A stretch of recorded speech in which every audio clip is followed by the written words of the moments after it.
हरियाणा राज्य के हिसार जिले में एक पत्र अंदर ही अंदर सर्कुलेट होता है। इस पत्र में लिखा होता है, यहाँ आश्रम में मेरे जैसी सैकड़ों लड़कियों का शारीरिक शोषण हो रहा है। महाराज, हम साध्वियों के साथ रेप करते हैं। बिना नाम के इस पत्र को प्रधानमंत्री अटल बिहारी वाजपेयी के दफ्तर भेजा गया।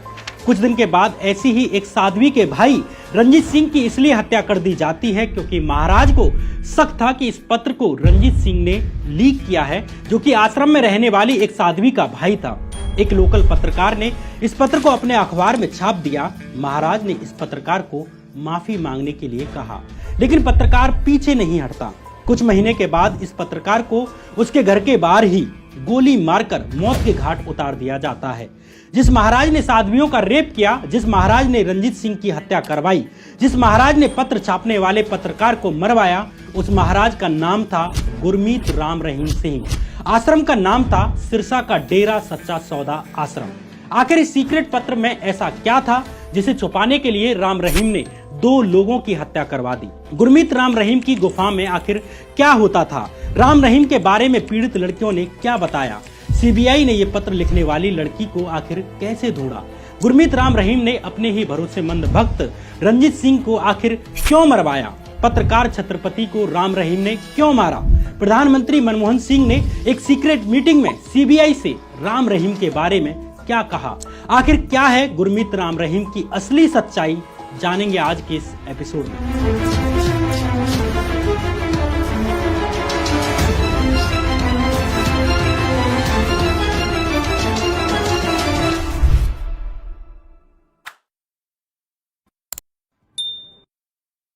नमस्कार, मैं श्याम मीरा सिंह। डेरा मतलब तंबू, अस्थायी निवास, टिकाव या पड़ाव। पंजाब, हरियाणा, राजस्थान क्षेत्र में डेरों की शुरुआत ऐसे आश्रमों के रूप में हुई जहां सभी वर्गों, जातियों, समुदायों के लोग सामूहिक रूप से एक साथ रह सकें, एक साथ खाना बना सकें, एक साथ काम कर सकें, आपस में ही विवाह भी करें। ऐसे ही 29 अप्रैल 1948 के दिन बाबा मस्ताना बलूचिस्तानी ने हरियाणा के सिरसा जिले में डेरा सच्चा सौदा आश्रम की शुरुआत की। मस्ताना बलूचिस्तानी के नेतृत्व में देश भर में 46 करीब आश्रम स्थापित किए जाते हैं, खासकर पंजाब, हरियाणा, राजस्थान क्षेत्र में। साल 1960 में मस्ताना बलूचिस्तानी की मौत के बाद साल 1963 में डेरा सच्चा सौदा आश्रम सिरसा का जिम्मा संभाला बाबा शाह सतनाम ने। शाह सतनाम के वक्त भी आश्रमों का प्रसार किया गया। अपने रिटायरमेंट से पहले ही 23 सितंबर 1990 के दिन शाह सतनाम ने डेरा सच्चा सौदा के तीसरे गुरु का ऐलान कर दिया। इस तीसरे गुरु का नाम था गुरमीत राम रहीम सिंह। गुरमीत राम रहीम के डेरा सच्चा सौदा संप्रदाय के गुरु बनने के पीछे की कहानी ही अपने आप में बड़ी दिलचस्प है। गुरमीत राम रहीम को डेरा सच्चा सौदा का गुरु घोषित करने के पीछे एक उड़ी एक अफवाह चलती है कि गुरमीत का नाम शाह सतनाम सिंह के ऊपर बंदूक रखकर घोषित करवाया गया था। इस अफवाह का जिक्र राम रहीम के ऊपर लिखी एक किताब डेरा सच्चा सौदा एंड गुरमीत में भी है। इस किताब को बीबीसी, न्यूज लॉन्ड्री और तहलका मैगजीन में रहे इन्वेस्टिगेटिव पत्रकार अनुराग त्रिपाठी ने लिखा है। पत्रकार अनुराग त्रिपाठी अपनी किताब में गुरमीत राम रहीम के पूर्व ड्राइवर रहे खट्टा सिंह का जिक्र करते हैं। ड्राइवर खट्टा सिंह कहते हैं कि उसका एक दोस्त था, शायद रिश्तेदार, उसका नाम था गुरजंत सिंह राजस्थानी। एक दिन गुरमीत अपने दोस्त गुरजंत सिंह और उसके कुछ साथियों के साथ शाह सतनाम के पास पहुंचता है। गुरजंत सिंह ने बाबा की कनपटी पर AK-47 लगा के गुरमीत को डेरा मुखिया बनाने के लिए कहा। इस घटना के कुछ दिन के बाद भी यही होता है। एक बार के लिए इस अफवाह पर विश्वास नहीं होता, लेकिन पत्रकार अनुराग त्रिपाठी अपनी किताब में एक और घटना का जिक्र करते हैं। अनुराग त्रिपाठी अपनी किताब में लिखते हैं कि 31 अगस्त 1991 के दिन डेरा सच्चा सौदा के सिरसा हेडक्वार्टर के माइकों से एक अनाउंसमेंट होता है कि इस दिन सभी एकदम मौन रहें। अगले 3 साल तक इसी तारीख को यानी 31 अगस्त के दिन इसी तरह डेरा सच्चा सौदा आश्रम में एक कंप्लीट मौन रखा जाता है। हालांकि 3 साल के बाद इस परंपरा को फॉलो करना बंद कर दिया जाता है, लेकिन सवाल यह है कि 3 साल तक 31 अगस्त के दिन मौन क्यों रखा जाता रहा? इसकी शुरुआत 1991 में ही क्यों होती है? इसके पीछे की कहानी यह है कि 31 अगस्त 1991 के दिन ही 20 लाख रुपए के इनामी अपराधी गुरवंत सिंह राजस्थानी को पंजाब पुलिस ने मोहाली के एक मकान में मार गिराया। गुरवंत सिंह राजस्थानी खालिस्तान कमांडो फोर्स नाम का एक चीफ जनरल था। साथ ही गुरमीत राम रहीम का दोस्त भी। ये वही गुरवंत सिंह था जिसके बारे में ये अफवाह है कि इसने डेरा सच्चा सौदा के दूसरे गुरु शाह सतनाम सिंह की खोपड़ी पर बंदूक रखकर गुरमीत राम रहीम को डेरा सच्चा सौदा का अगला गुरु बनाने का ऐलान करवाया। गुरवंत सिंह पर पंजाब और हरियाणा राज्य में दर्जनों हत्याओं के मामले दर्ज थे। इंटरेस्टिंग बात यह है कि गुरवंत सिंह और गुरमीत राम रहीम दोनों ही एक ही गांव के हैं, यानी श्री गुरसर मोडिया गांव से आते हैं, जो कि राजस्थान के गंगानगर जिले में आता है। यानी दोनों एक ही गांव के थे। गुरवंत सिंह की मौत वाले दिन डेरा सच्चा सौदा में 3 साल तक लगातार मौन रखे जाने के पीछे यही संबंध है, ये आप बेहतर समझ सकते हैं। जब सितंबर 1990 में शाह सतनाम ने अपने उत्तराधिकारी के रूप में गुरमीत के नाम को घोषित किया तो डेरा सच्चा सौदा के बहुत से समर्थकों को आश्चर्य हुआ। कुछ डेरा समर्थकों का यह भी कहना था कि जब शाह सतनाम अपने रिटायरमेंट से पहले अपने उत्तराधिकारी के नाम का चुनाव कर रहे थे, तब उन्होंने 3 लोगों के नाम पर विचार किया था जिनमें गुरमीत का नाम कहीं भी नहीं था। गुरमीत राम रहीम के डेरा प्रमुख बनने के पीछे की कहानी क्या है, ये तो शायद ही कभी पूरी तरह सामने आ पाए, लेकिन एक 23 साल के लड़के का इतने बड़े डेरा का स्पिरिचुअल हेड बन जाना अपने आप में एक चमत्कार था। लेकिन यहाँ एक चीज स्पष्ट जरूर हुई कि जहाँ एक और डेरा के 2 गुरुओं का ध्यान अध्यात्म की तरफ था, तो गुरमीत का ध्यान पैसा और पावर की तरफ अधिक था। यहीं से प्रॉब्लम शुरू होती है। लेकिन आगे की कहानी सुनाने से पहले मैं आपसे रिक्वेस्ट करना चाहता हूं कि आप इस वीडियो को लाइक कर दें और चैनल सब्सक्राइब करते हुए जरूर जाएं। आमतौर पर आप में से बहुत से दोस्त वीडियो देखकर जाते हैं लेकिन सब्सक्राइब करना भूल जाते हैं। आपका इस चैनल को सब्सक्राइब करना हमारे चैनल के लिए बेहद इंपॉर्टेंट है। अब आगे की कहानी। गुरमीत राम रहीम को डेरा सच्चा सौदा का हेड बने 8 साल बीत चुके थे। सिरसा जिले का एक बड़ा हिस्सा बाबा राम रहीम के डेरा सच्चा सौदा का हिस्सा बन चुका था। सिरसा के आम लोगों और लोकल पत्रकारों में इस बात को लेकर शक पैदा होता है कि डेरा सच्चा सौदा आश्रम कोई दान नहीं लेता, कोई दक्षिणा नहीं लेता, बावजूद इसके इनका साम्राज्य बढ़ता जा रहा है। आखिर कारण क्या है? इसी तरह के एक पत्रकार का नाम था रामचंद्र छत्रपति। रामचंद्र छत्रपति पूरा सच नाम का एक लोकल अखबार चलाते थे, जो सिरसा जिले की लेवल पर एक काफी चर्चित था। इलीगल जमीन कब्जे की अपनी खबरों के कारण पत्रकार छत्रपति पहले से ही डेरा सच्चा सौदा समर्थकों के निशाने पर थे। इसी बीच 30 मई के दिन सिरसा के रोडी मार्केट एरिया में एक कार ड्राइवर की एक सिपाही से, यानी पुलिस सिपाही से भिड़ंत हो जाती है। जब पुलिस इस कार की चेकिंग करती है तो पुलिस को एक गुप्त पत्र की फोटो कॉपीज मिलती हैं। ये गुप्त पत्र एक अनाम साध्वी का था, यानी किसी का नाम नहीं था, जिसमें साध्वी डेरा चीफ गुरमीत राम रहीम पर लड़कियों के शारीरिक शोषण का आरोप लगाती है। ये लेटर पहले से ही सिरसा में अंदर ही अंदर घूम रहा था। इस घटना के बाद किसी भी तरह पत्रकार छत्रपति को भी इस पत्र की एक फोटो कॉपी मिल जाती है। इसी दिन पत्रकार छत्रपति ने अपने अखबार पूरा सच में इस पूरे पत्र को जस का तस छाप दिया, जिसका टाइटल था धर्म के नाम पे किए जा रहे हैं साध्वियों के जीवन बर्बाद। जल्द ही ये खबर सिरसा में एक हॉट टॉपिक बन जाता है। डेरा सच्चा सौदा एंड गुरमीत राम रहीम की किताब के अनुसार जल्द ही डेरा समर्थकों ने अखबार की एक कॉपी को अपने पास लेकर जला दिया। लेकिन वो लेटर जो अभी तक अंदर ही अंदर घूम रहा था, वो जल्द ही सिरसा में चर्चा का विषय बन जाता है।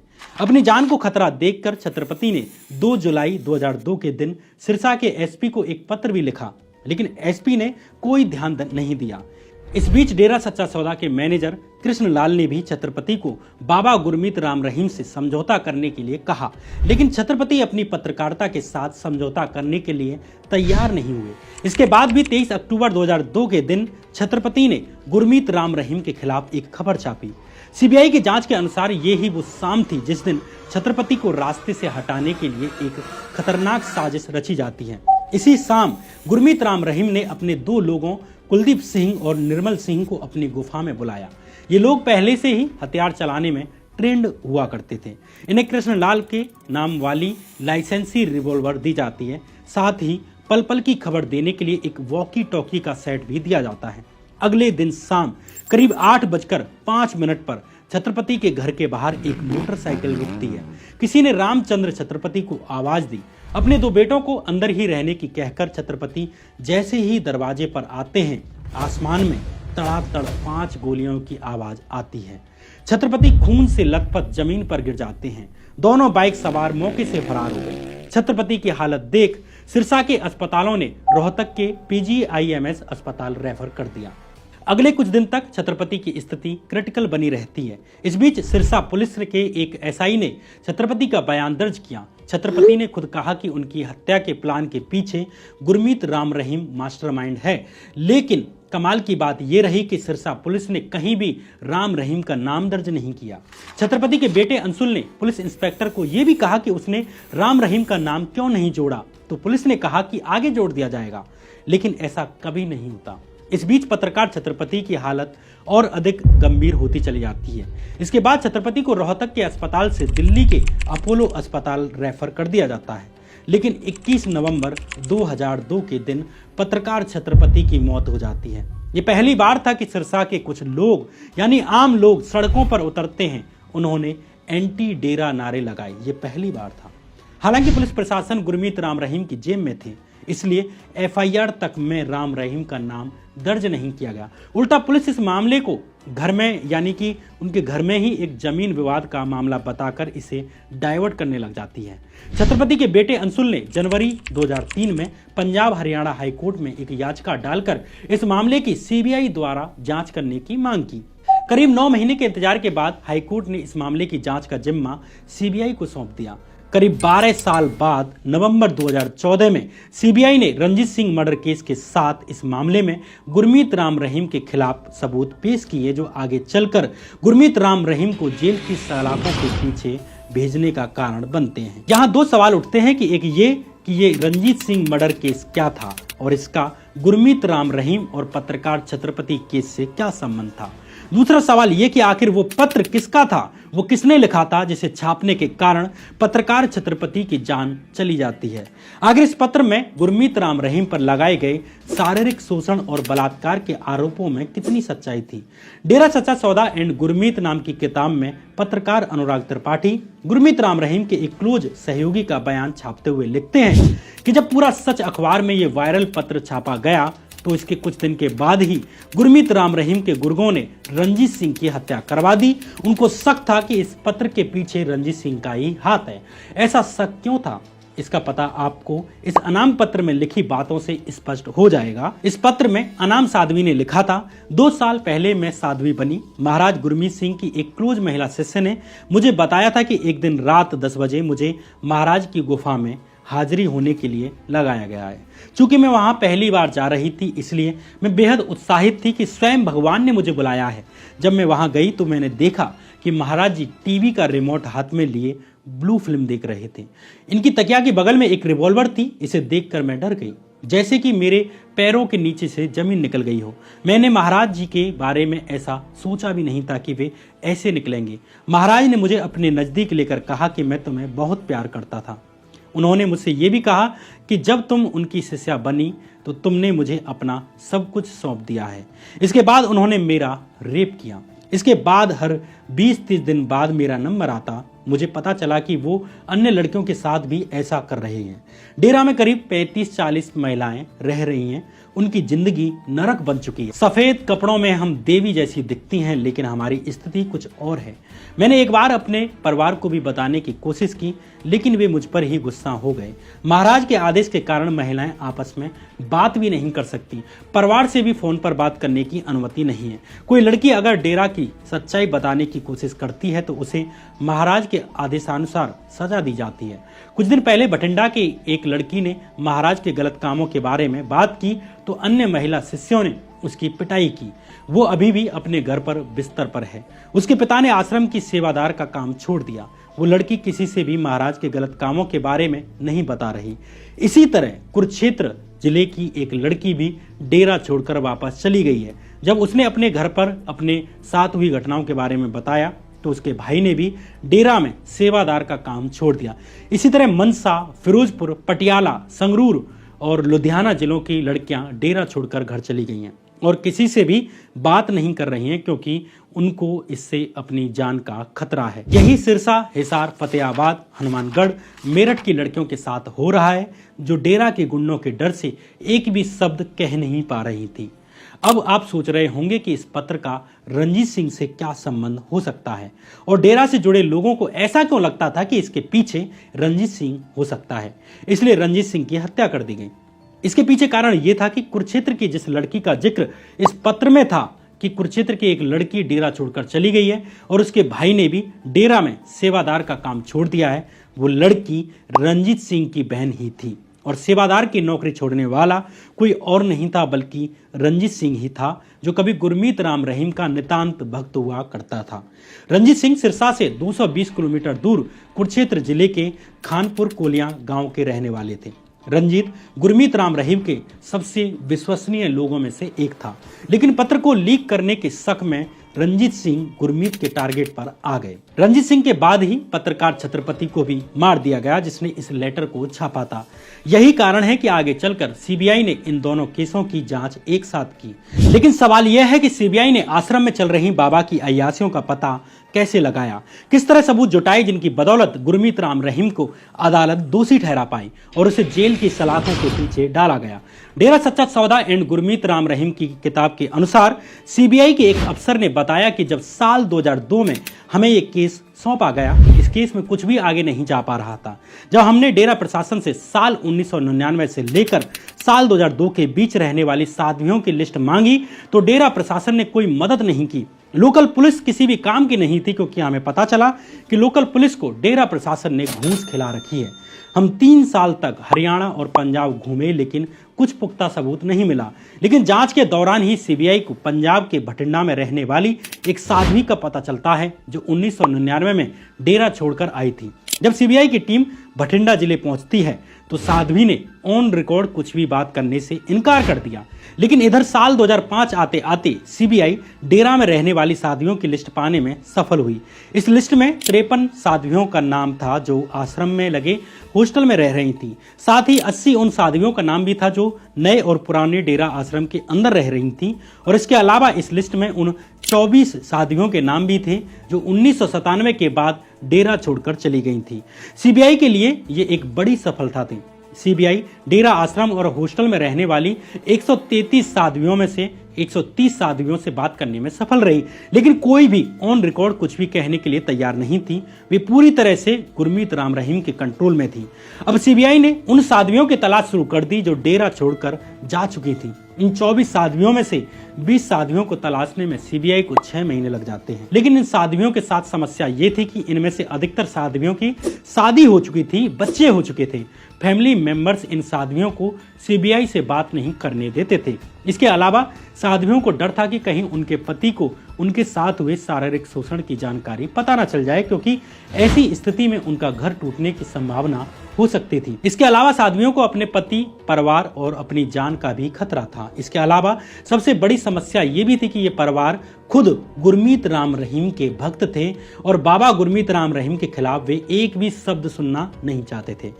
अधिकतर मामलों में साध्वियों के परिवार साध्वियों को ही डेरा छोड़ने का दोषी मानते थे। उन्हें लगता था कि साध्वियों का डेरा आश्रम में मन नहीं लगता होगा, इसलिए वे बहाने बनाती हैं।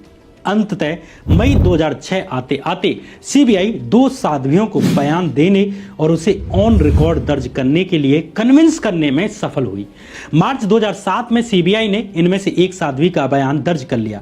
साध्वी ने बताया कि मैंने अपने भाई के आग्रह के बाद साल 1999 में डेरा ज्वाइन किया था। शुरू में मुझे आश्रम से जुड़े एक हॉस्टल में रहने को मिला जिसे साध्वी निवास कहा जाता था। यहाँ पीड़ित साध्वी की प्राइवेसी का ख्याल रखते हुए हम उनके असली नाम की जगह उन्हें बदले हुए नाम यानी कि मुस्कान से संबोधित करेंगे। मुस्कान को जल्द ही डेरा द्वारा चलाए जा रहे एक स्कूल में तैनात कर दिया जाता है। करीब 1 महीने के बाद मुस्कान से कहा गया कि उसे महाराज की गुफा यानी जहां गुरमीत रहा करते थे के बाहर संतरी यानी गार्ड की ड्यूटी करनी पड़ेगी। उसे 20 दिन में एक बार नाइट ड्यूटी करनी पड़ेगी। इसी तरह एक रात नाइट ड्यूटी के दौरान मुस्कान ने देखा कि एक दूसरी साध्वी गुफा से रोते हुए निकल रही है। जब मुस्कान ने उससे पूछा कि क्या हुआ तो वो गुरमीत को गाली देने लगती है और कहने लगी कि ये अच्छा आदमी नहीं है। जब मुस्कान ने आगे पूछा कि वो ऐसा क्यों कह रही है तो पीड़ित साध्वी ने आगे कुछ भी नहीं कहा। अगले दिन मुस्कान को पता चलता है कि उस साध्वी के पेरेंट्स डेरा आए हैं और उसे और उसकी बहन को घर ले गए हैं। ये एकमात्र इंसिडेंट नहीं था जब मुस्कान ने किसी साध्वी को रोते हुए गुफा से बाहर जाते हुए देखा हो। अक्सर इन साध्वियों को यह कहकर गुरमीत की गुफा में हाजिर होने के लिए कहा जाता था कि महाराज ने माफी देने के लिए बुलाया है। इस बीच अब वो तारीख भी आ जाती है जब मुस्कान को भी गुफा में माफी देने के लिए कहा जाता है। आगे मुस्कान के साथ भी वही हुआ जो अन्य साध्वियों के साथ हुआ। डरी सहमी मुस्कान के पास कोई विकल्प नहीं बचता। उसका भाई डेरा में ही सेवादार था, भक्त था, वर्षों से काम कर रहा था। डेरा के ही एक स्कूल में उसके भाई की बेटी पढ़ रही थी। अपने साथ हुए इस हादसे को मुस्कान ने अपने मन में ही दबा कर रखा, लेकिन एक बार फिर कुछ दिन के बाद मुस्कान को गुरमीत की तरफ से गुफा में हाजिर होने के लिए बुलावा आ जाता है। मुस्कान के अनुसार एक बार फिर गुरमीत राम रहीम ने उसके साथ जबरदस्ती की, लेकिन दूसरे हादसे के बाद मुस्कान की हिम्मत टूट जाती है। जब उसका भाई डेरे में विजिट करने के लिए आता है तो उसने अपने भाई को पूरी सच्चाई बता दी। मुस्कान के भाई का नाम था रंजीत सिंह, जो डेरे और गुरमीत राम रहीम में अगाध श्रद्धा रखता था। जल्द ही रंजीत अपनी बहन मुस्कान और अपनी बेटी को डेरा से निकाल कर ले गया। यही कारण है कि जब साध्वियों के साथ हो रहे शारीरिक शोषण का पत्र वायरल हुआ तो डेरा समर्थकों को शक हुआ कि ये काम मुस्कान के भाई रंजीत सिंह का ही है। गुरमीत पर चल रहे रेप और हत्याओं की जांच कर रही सीबीआई ने रंजीत की बहन का स्टेटमेंट तो दर्ज कर लिया, लेकिन सीबीआई भी जानती थी कि गुरमीत इतना पावरफुल है कि इस केस में वकीलों के माध्यम से ये अड़ंगा डाल सकता है कि रंजीत की हत्या के दुख में या बदले की भावना में रंजीत की बहन ने उन पर रेप का फर्जी केस लगाया है। इसलिए सीबीआई अब और भी पीड़ित लड़कियों को ढूंढने लग जाती है, जिससे गुरमीत के खिलाफ रेप का केस और अधिक मजबूत हो सके, उसे बचने का रास्ता न मिल सके। लेकिन सीबीआई के लिए ये काम बड़ा मुश्किल था, क्योंकि डेरा से आई अधिकतर साध्वियों की शादी हो चुकी थी। वे नहीं चाहते थे कि उनके ससुराल और पति को उनके रेप के बारे में पता चले।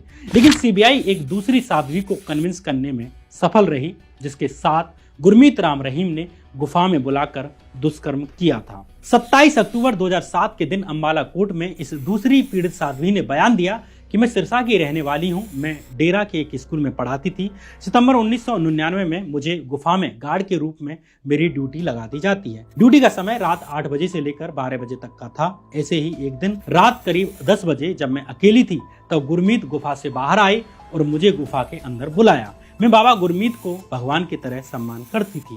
जब मैं अंदर गई तो बाबा ने मुझे अपने बिस्तर पर बैठने के लिए कहा। इसके बाद इस दूसरी साध्वी के साथ भी वही हुआ जो मुस्कान के साथ हुआ था, जो बाकी साध्वियों के साथ होता था। गुरमीत ने इस साध्वी के साथ भी रेप किया। अगले दिन इत्तेफाक से इस साध्वी के पेरेंट्स भी सत्संग करने के लिए डेरा आते हैं। पीड़ित साध्वी ने अपने पेरेंट्स को सारी बात बता दी। उसी शाम पीड़ित साध्वी के पेरेंट्स अपनी बेटी को डेरा से घर वापस ले गए। जल्द ही मई 2000 में पीड़िता की शादी कर दी गई। सीबीआई के द्वारा जब इस मामले की जांच की जा रही थी तो डेरा की तरफ से पीड़िता के घर पर धमकी भरे कॉल आने लगे कि वे सीबीआई के सामने कोई बयान ना दे। जब पीड़िता ने बयान दे दिया तो इसके बाद भी डेरा की तरफ से पीड़िता के परिवार को धमकी भरे कॉल जाते कि वे बयान वापस ले लें। इस बीच डेरा के प्रभाव वाले क्षेत्र से आने वाले नेताओं ने सीबीआई पर खूब दबाव बनाया। क्या कांग्रेस और क्या भाजपा, किसी भी पार्टी के नेताओं ने गुरमीत को संरक्षण देने में कोई कमी नहीं छोड़ी। कांग्रेस के 3 क्षेत्रीय सांसदों ने सीबीआई अफसरों पर गुरमीत के खिलाफ केस बंद करने तक के लिए भारी प्रेशर डाला। दरअसल डेरा सच्चा सौदा एकमात्र ऐसा संप्रदाय है जो खुलकर अपने समर्थकों को किसी खास पार्टी को वोट देने के लिए कहता है। डेरा के समर्थकों का कई लोकसभा सीटों पर प्रभाव है। पंजाब, हरियाणा, राजस्थान की करीब 28 विधानसभा सीटों पर गुरमीत राम रहीम और डेरा सच्चा सौदा का सीधा सीधा प्रभाव है। इसलिए इन क्षेत्रों से आने वाले कांग्रेस और भाजपा के नेता गुरमीत की तरफदारी करने में जरा भी नहीं हिचकते। साल 2007 में डेरा ने पॉलिटिकल अफेयर्स विंग यानी PAW की स्थापना की, जिसका उद्देश्य डेरा समर्थकों को यह बताना था कि उन्हें किसे वोट देना है, किसे नहीं। साल 2007 के हरियाणा विधानसभा के चुनावों में PAW ने खुलकर कांग्रेस को समर्थन दिया। यही कारण है कि कांग्रेस के लोकल नेता भी गुरमीत राम रहीम के हाथों खिलौना बने रहे। लेकिन यहाँ ये बताना भी जरूरी है कि कांग्रेस के शीर्ष नेतृत्व ने गुरमीत को संरक्षण नहीं दिया। जब साल 2007 में सिखों और डेरा समर्थकों में टकराव की स्थिति बनी हुई थी, तब प्रधानमंत्री मनमोहन सिंह ने सीबीआई से एक मीटिंग की और इस मीटिंग में मनमोहन सिंह ने सीबीआई से कहा कि वे फुल ताकत के साथ जांच करें और किसी भी प्रकार के राजनीतिक दबाव को इग्नोर करें। मनमोहन सिंह के समर्थन के बाद सीबीआई फुल ताकत में आ जाती है और अंततः जुलाई 2007 में सीबीआई ने अंबाला कोर्ट में डेरा चीफ गुरमीत के खिलाफ 2 साध्वियों के रेप मामले में चार्जशीट जमा कर दी। सितंबर 2008 में सीबीआई कोर्ट ने रेप मामले में गुरमीत के खिलाफ चार्जेस फ्रेम कर दिए और साल 2011 में सीबीआई की स्पेशल कोर्ट अंबाला से पंचकुला में शिफ्ट कर दी गई थी। इस कारण गुरमीत से जुड़ा रेप केस भी पंचकुला आ जाता है। इधर सत्ता के गलियारों में कांग्रेस की जगह भाजपा का उदय होने लगता है। साल 2014 के लोकसभा चुनावों से पहले हुए हरियाणा विधानसभा के चुनावों में इस बार गुरमीत राम रहीम ने भाजपा को सपोर्ट किया। भाजपा नेता और हरियाणा चुनावों के इंचार्ज कैलाश विजयवर्गीय अपनी पार्टी के 44 उम्मीदवारों को लेकर गुरमीत राम रहीम का आशीर्वाद लेने के लिए पहुंचते हैं। डेरा सच्चा सौदा की राजनीतिक यूनिट PAW ने खुलकर भाजपा नेताओं का समर्थन किया। जिन विधानसभा सीटों पर डेरा समर्थक बहुसंख्या में थे, उन सीटों ने भाजपा को हरियाणा की सत्ता में पहुंचाया। साल 2014 के लोकसभा चुनावों में भी गुरमीत राम रहीम ने भाजपा का समर्थन किया, यानी नरेंद्र मोदी का समर्थन किया। साल 2017 में रेप केस में दोषी ठहराए जाने के मात्र 10 दिन पहले ही हरियाणा के शिक्षा मंत्री रामविलास शर्मा ने अपने मिनिस्ट्री कोटा से डेरा में खेलों को प्रमोट करने के लिए 51 लाख का डोनेशन दिया। सीबीआई चीफ नारायणन ने बताया कि जिस तरह पहले लोकल कांग्रेसी नेताओं के कॉल आते थे, उसी तरह अब भाजपा नेताओं और हरियाणा सरकार के मंत्रियों तक के सीबीआई को कॉल पहुंचते थे। हद तो तब हो गई जब भारत के नए प्रधानमंत्री नरेंद्र मोदी ने स्वच्छ भारत अभियान का ब्रांड एम्बेसडर गुरमीत राम रहीम को अपॉइंट कर दिया। इसे अंदाजा लगाया जा सकता है कि सीबीआई पर कितना प्रेशर रहा होगा। अंततः 25 अगस्त 2017 के दिन राम रहीम के खिलाफ चल रहे 2 रेप मामलों के फाइनल फैसले का दिन आ जाता है। हरियाणा के पंचकुला जिले में स्थित सीबीआई की स्पेशल कोर्ट आज फैसला सुनाने जा रही थी। फैसले वाले दिन राम रहीम को पंचकुला अदालत में पेश होना था।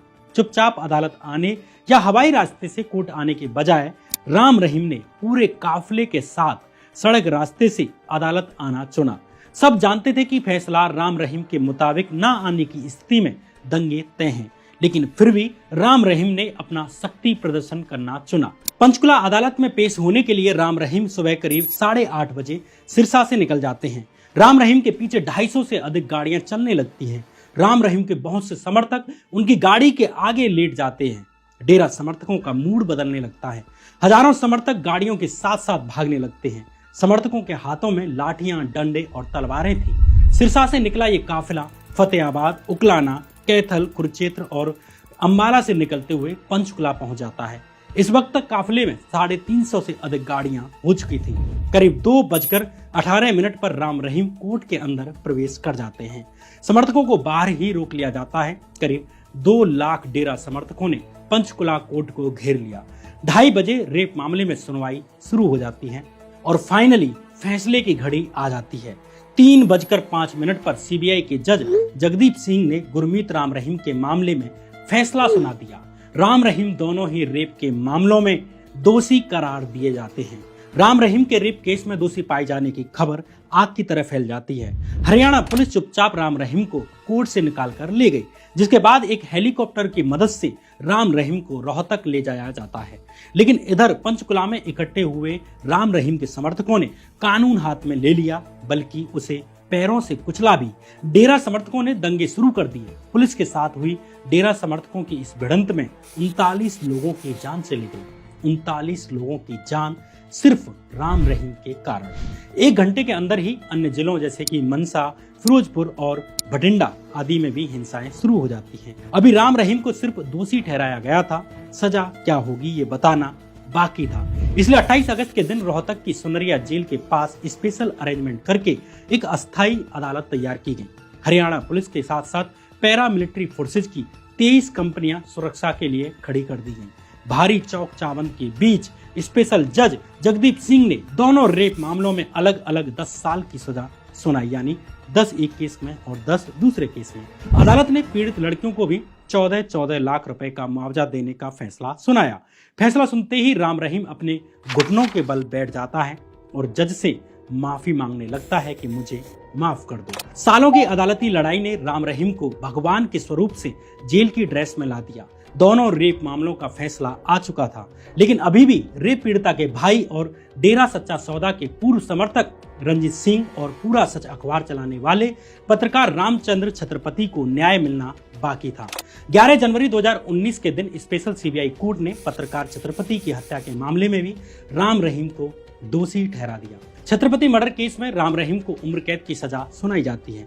आगे अक्टूबर 2021 में राम रहीम को पूर्व डेरा भक्त रंजीत सिंह की हत्या मामले में भी दोषी पाया जाता है। इस मामले में भी राम रहीम को उम्र कैद की सजा सुनाई जाती है।